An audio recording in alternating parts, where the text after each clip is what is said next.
Poďte teraz spolu s nami pozrieť na hokejové legendy, ktoré si spolu s primátorom Jánom Noskom a žiakmi 9. ročníka základnej školy Golianova usporiadali benefičný zápas. Výťažok z tohto podujatia, vyše 2800 eur, venovali 3 pohybovo znevýhodneným mladým ľuďom.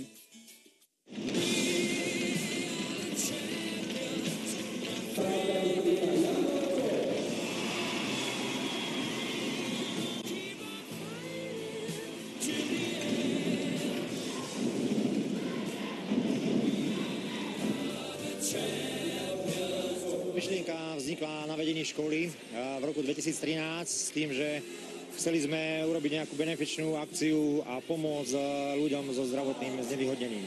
Hrajú proti sebe All Stars Team a 9. športová hokejová trieda s tým, že sú to naši vlastne odchovanci a v All Star týme samozrejme hviezdy ako pán primátor Nosko, pán viceprimátor Gajdošík, pán Orsák ako tréneri HC05i Klinik a samozrejme ďalší bývalí tréneri a učitelia zo základnej školy Golianova 8 a samozrejme aj poslanci z mesta.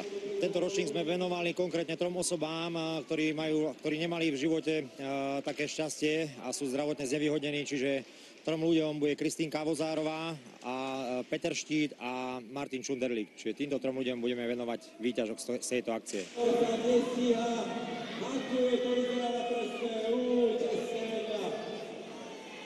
Pán rozhodca nevidel trestné, ale pán gól! Tak je to už tradičné podujatie, som na ňom 3-krát a samozrejme my ako Banská Bystrica, ako Európske mesto športu 2017, ako by to bolo, keby si primátor neprišiel zahrať charitatívny zápas v prospech ľudí, ktorí majú zdravotné znevýhodnenie. Vraciam sa do dresu opäť po roku, ale musím povedať, že tvrdých, kondičných, taktických príprav, takže verím, že bude zápas skutočne zaujímavý, že sa diváci pobavia. Je to akcia, ktorá má charitatívny charakter. Prídu deti, prídu si trošku pozrieť šport, hokej. My sa trošku vypotíme, ale ako som povedal, to je najdôležitejší taký bod tejto akcie, tá charitatívna akcia, kde sa vyzbierajú nejaké peniažky na dobrú vec.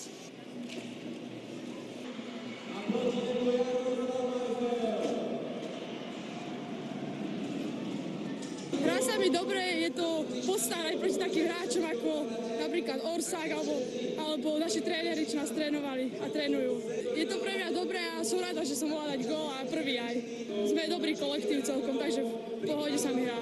Veľmi pekný zápas to bol a ešte lepšie je na tom, keď sa pomôže ľuďom.